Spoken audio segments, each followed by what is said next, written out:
अगर आप अपनी फैमिली के साथ यूके मूव होना चाहते हैं और ये जानना चाहते हैं कि यूके के अंदर कॉस्ट ऑफ लिविंग क्या है और इनकम कितनी हो जाती है, तो ये वीडियो सिर्फ आपके लिए।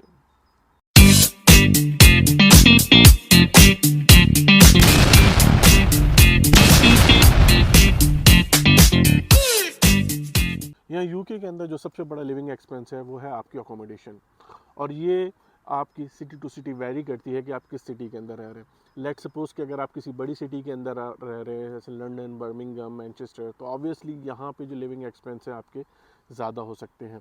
लेकिन अगर आप किसी छोटी सिटी के अंदर रह रहे हैं, लेट सपोज ब्रिस्टल, कार्डिफ, न्यूपोर्ट्स, तो ऑब्वियसली यहाँ पे जो आपके लिविंग एक्सपेंस है वो कम होंगे। नॉर्मली अगर हम बड़ी सिटीज़ की बात करें तो वहाँ पे जो अकोमोडेशन है वहाँ पे जैसे 2 बेडरूम फ्लैट है वो 1000 से 1500 के दरमियान, और जो हाउसेस हैं 2 बेडरूम के वो 1500 से 2000 पाउंड के दरमियान आज की डेट में है। इसमें ऊपर नीचे हो सकता है लोकेशन और सिटी के हिसाब से। अच्छा, ये बात याद रखिएगा कि काउंसिल टैक्स और यूटिलिटी एक्सपेंसेस इसके अलावा है। अच्छा, इसके बाद जो दूसरा मेजर एक्सपेंस आपका हो सकता है वो आपके ऑब्वियसली यूटिलिटी एक्सपेंसेस हैं, जो कि आपके इलेक्ट्रिसिटी हैं, आपके गैस हैं, आपके काउंसिल टैक्स हैं। तो जहाँ तक एक फैमिली की बात है, वहाँ पे जो यूटिलिटी एक्सपेंस गैस का और बिजली का आ सकता है वो अराउंड 200 पाउंड के दरमियान हो सकता है, 200 से 250 के दरमियान। और जहाँ तक काउंसिल टैक्स की बात है, ये आपकी अकोमोडेशन पे डिपेंड करती है, और जो कि मिनिमम 100 और मैक्सिमम 160-170 तक जा सकती है। जहाँ तक ग्रॉसरीज़ का ताल्लुक है, तो यूके के अंदर groceries I don't think so कि वो बहुत ज़्यादा एक्सपेंसिव है as compare to your home country. yes, obviously it is expensive, but as far as the conditions of UK are concerned, I don't think so it is very much expensive. यहाँ पे जो groceries हैं आपकी family की monthly 200 to 300 pound के दरमियान हो जाती हैं, जिसके अंदर आपके महीने के तमाम चीज़ें जो है वो शामिल हैं। इसके बाद जो अगला एक्सपेंस है वो यहाँ पे इंटरनेट और आपके वाईफाई कनेक्शंस और टीवी कनेक्शंस का है। तो यहाँ पे जो नॉर्मली इंटरनेट कनेक्शंस मिलते हैं वो अराउंड 20 टू 30 पाउंड के दरमियान होते हैं या 35 पाउंड के दरमियान होते हैं। इसी के अंदर आपके टीवी कनेक्शंस भी शामिल होते हैं। अच्छा, सबसे अच्छी बात जो आप लोगों के लिए वो ये कि यहाँ पे जो बच्चों की स्कूलिंग है 12 स्टैंडर्ड तक बिल्कुल फ्री है। यहाँ पे मोस्टली गवर्नमेंट फंडेड स्कूल्स होते हैं जिसके अंदर तमाम बच्चों को, चाहे वो यहाँ के नेशनल हों या नहीं हों, स्कूलिंग टोटली फ्री है। सो दैट्स मीन एजुकेशन के ऊपर बच्चों की आपको कोई एक्सपेंस नहीं करना पड़ता। हाँ, अलबत्ता ये है कि यूनिफॉर्म और दीगर चीज़ें जो हैं वो आप लोगों ने ही बाय करनी होती हैं, लेकिन इसके अलावा जो भी एक्सपेंस एजुकेशन से रिलेटेड है उस पर आपका कुछ खर्चा नहीं होगा। जहाँ तक बात है पब्लिक ट्रांसपोर्ट की, तो यहाँ यूके के अंदर पब्लिक ट्रांसपोर्ट ऑब्वियसली थोड़ी सी महंगी है, लेकिन इसके ऑल्टरनेट्स भी मौजूद हैं। अगर आप उन ऑल्टरनेट्स को यूटिलाइज़ करें, लेट सपोज़ कि अगर आप पासेस बनवा लें अपने, तो वो काफ़ी हद तक चीप हो जाती है। इसके अंदर कार बाय करना इट्सेल्फ कोई इतना मुश्किल काम नहीं है।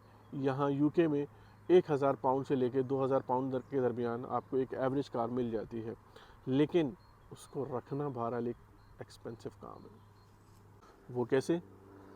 तो वो ऐसे कि आपने अपनी कार का हर महीने एक इंश्योरेंस की अमाउंट पे करनी है, जो कि अराउंड 100 पाउंड से लेके 250 पाउंड तक भी हो सकती है। इससे कम भी हो सकती है, इससे ज़्यादा भी हो सकती है। ये डिपेंड करता है कि आपकी कंडीशंस क्या हैं, आपके पास लाइसेंस कौन सा है, आपके नो क्लेम पॉइंट्स कितने हैं, या आप किस जगह के ऊपर रहते हैं। और इसी तरीके से आपको रोड टैक्स भी पे करना होता है, जो कि डिपेंड करता है कि आपकी कार का क्या मॉडल है और उसका क्या मेक है। जहाँ तक फ्यूल और पेट्रोल एक्सपेंस की बात है, तो यहाँ जो फ्यूल है आज के रेट में 1 पाउंड 49 पेंस चल रहा है, और आई डोंट थिंक सो कि it is very much expensive, because अगर आप किसी पब्लिक ट्रांसपोर्ट के अंदर सफ़र करते हैं तो वहाँ पे आपका जो मिनिमम किराया आपको देना पड़ता है एक स्टॉप का, वो होता है 2 से ढाई पाउंड। तो अगर हम इस तरीके से इसको देखें तो ये ऑब्वियसली चीप पड़ता है, लेकिन आपको अदर एक्सपेंसेस भी जहन में रखनी चाहिए। जहाँ तक क्लोथिंग की बात है, तो यहाँ यूके के अंदर आपको क्लोथिंग के लिए बहुत सारे ऑप्शंस मौजूद हैं। अगर आप एक एवरेज क्लोथिंग लेना चाहते हैं तो उसके लिए भी बहुत से स्टोर्स मौजूद हैं, और अगर आप अच्छे एक्सपेंसिव ब्रांड्स लेना चाहते हैं तो यहाँ पे भी आपके लिए बेतहाशा ऑप्शंस मौजूद है। जहाँ तक एवरेज क्लोथिंग की बात है, यहाँ पे जो नॉर्मल जीन्स की पैंट है 10 से 20 पाउंड के दरमियान मिल जाती है, और एक जो शर्ट और टी शर्ट है उसका भी तकरीबन यही रेट रहता है। इंटरटेनमेंट के लिए यहाँ यूके के अंदर बहुत सारे ऑप्शंस मौजूद हैं। फॉर एग्जांपल यहाँ जगह जगह पार्क्स बने हुए हैं जो कि फ्री ऑफ कॉस्ट हैं पब्लिक के लिए।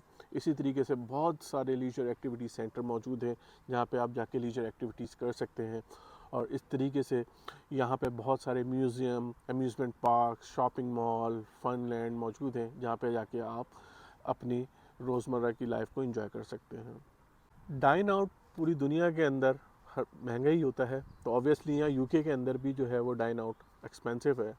अगर आप फैमिली के साथ किसी अच्छे रेस्टोरेंट के अंदर या किसी एवरेज रेस्टोरेंट के अंदर जाना चाहते हैं तो वहाँ पे आपका जो मिनिमम बिल आ सकता है वो अराउंड 50 टू 70 पाउंड आ सकता है। जहाँ तक इनकम का ताल्लुक है तो यूके के अंदर इस वक्त आज की डेट में जो मिनिमम वेज रेट है वो है 9 पाउंड 60 पेंस पर आवर, जो कि अप्रैल के अंदर बढ़ के 10 पाउंड 40 पेंस के करीब हो जाएगा। और इसी तरीके से यहाँ पे जो एवरेज सैलरीज होती है वो 20,000 पर एनम से लेके 35,000 पर एनम तक होती हैं, जो कि मेजॉरिटी लोगों की इतनी ही होती है। और इसमें जब आपकी टैक्स डिडक्शन होती है तो अराउंड मंथली जो आपका टेक होम होता है वो 1700 पाउंड से लेके 2000 पाउंड तक के दरमियान होता है। तो गाइस, उम्मीद रखता हूँ कि आप लोगों को ये वीडियो काफ़ी इन्फॉर्मेटिव लगी होगी। अगर आप लोगों को इस वीडियो से थोड़ी सी भी वैल्यू मिली है तो काइंडली मेरे इस चैनल को लाइक और सब्सक्राइब ज़रूर कीजिएगा।